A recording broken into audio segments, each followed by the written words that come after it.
So this presentation is a business model of Live Nation. Here is just a quick quote from the CEO, Michael Rapino.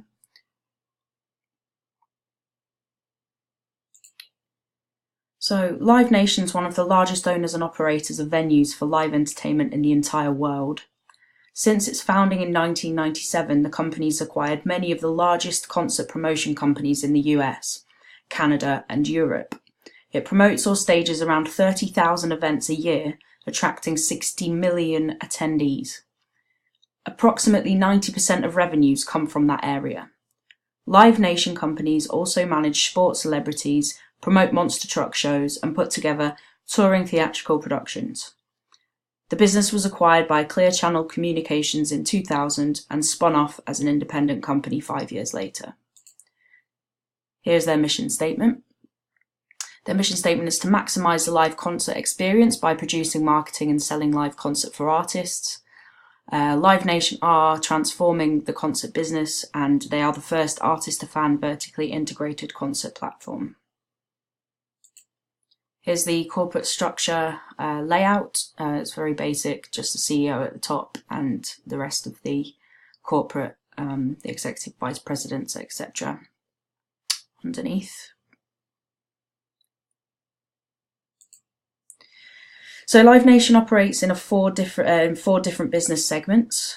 The concert segment, which involves the global promotion of live music events in owned or operated venues, as well as in rented third-party venues. And this segment covers the management of music venues and production of music festivals, such as Lollapalooza and others around the world. Ticketing segment, which obviously sells tickets for Live Nation events and for other clients by charging a processing fee. Artist Nation, which provides management services to music artists in exchange for a commission on earnings for these artists, and it also creates and sells merchandise for music artists at live performances to retailers and directly to consumers on the internet. Sponsorship and advertising segment, this creates and maintains relationships with sponsors and branding partners, and also e-commerce as well.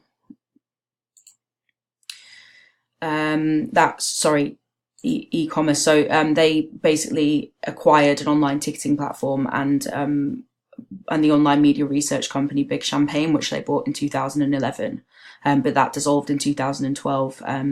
And its operations were divided among the ticketing and sponsorship and advertising segments. So the company strategy then, the Live Nation strategy is basically based upon providing the artist and fan with memorable, meaningful live experiences that they'll remember for the rest of their lives. The company's focus is on creating those special moments where live entertainment and experience will take fans around the world and beyond ordinary into the extraordinary.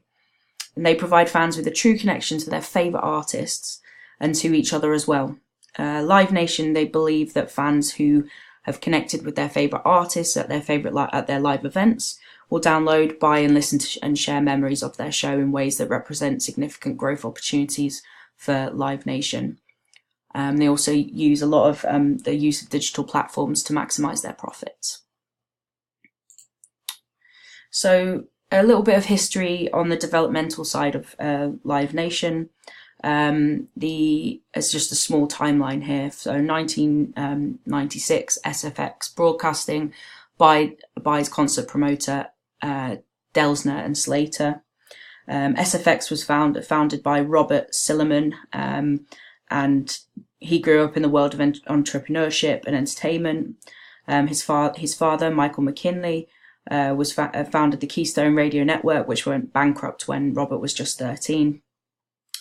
In 1996, SFX made its first entry into the world of concert promotion, acquiring Delsner and Slater, and they basically did this $20 million deal, which gave SFX, a company that staged concerts at a number of different venues, one of them being an 11,000-seat amphitheatre on Long Island.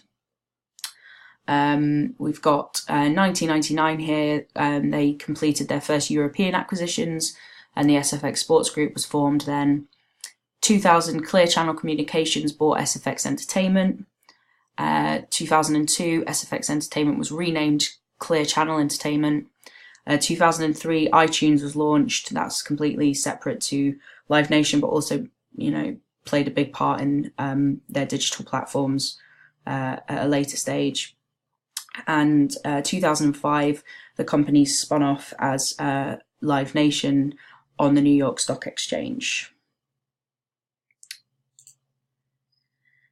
So Live Nation, along the way, have picked up a few partnerships and over 750 sponsorship deals. A couple of these, obviously the biggest one was their merger with Ticketmaster. In 2011, they partnered with Groupon. 2013, Ivan Azov leaves Live Nation. Also in 2015, they partnered with NFL and Hilton as well. So a few big brands and strategic partners there. So in order to keep up with demand, European expansion was on SFX's agenda from the beginning. And in September, Midland Concert Promotions Group was acquired. The British company produced concerts, wrestling and motorsport events, and had a sizable real estate holdings as well.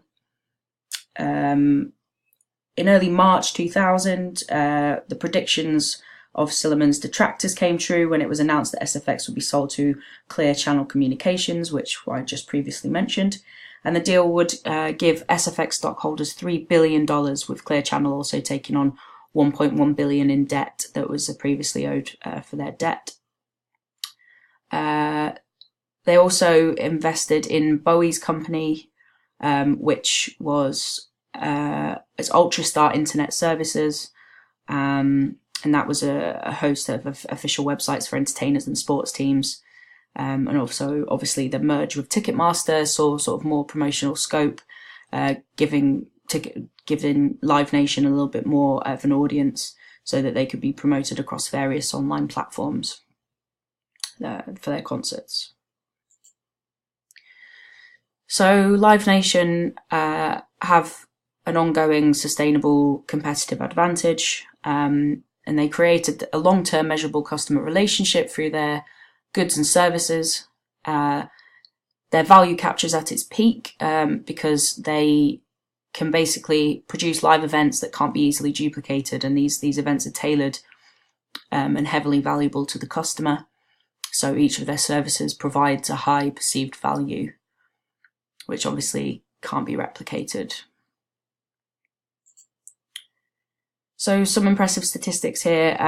After an analysis of Live Nation's annual reports, in 2015, Live Nation recorded that 7,700 full-time employees were actually working for the company, and they actually promoted 25,519 music events across the year, concerts, festivals, and concert tours, with over 63 million visitors worldwide.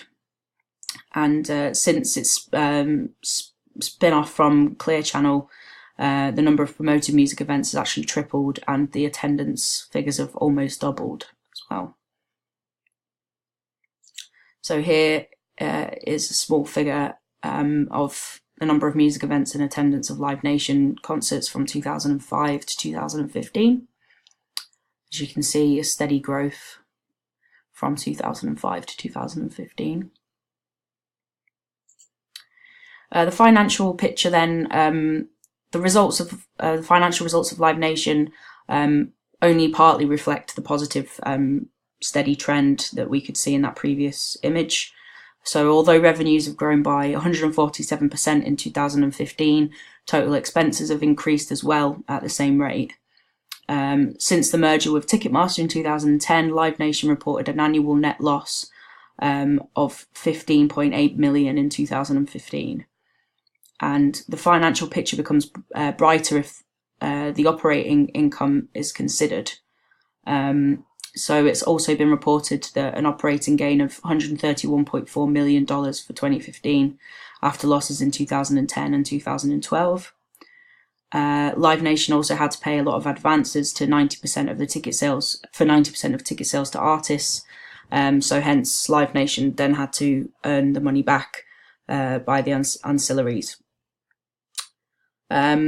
Talking about that, Live Nation operating gains also came a lot from both of the ticketing segment and the sponsoring and advertising segment, with cost of revenue being slightly below 50% and 13 to 18% respectively. In contrast, the Artist Nation segment, which included the agency business and expanded rights deals, had shown a lot of operating losses since 2010, with a cost of revenue about 55 to 65% depending on the financial year. And here are a couple more figures. So figure 2 just here is Live Nation's revenues by business segment. So as you can see, concerts, ticketing, Artist Nation, sponsorship and advertising, and a steady increase there as well. And then figure 3 is Live Nation's cost of revenue by business segments. And you can see that there as well. There's sort of been steady growth along with ticketing, ever so slight growth, and the rest sort of staying where they are as well, but on a steady increase across the years.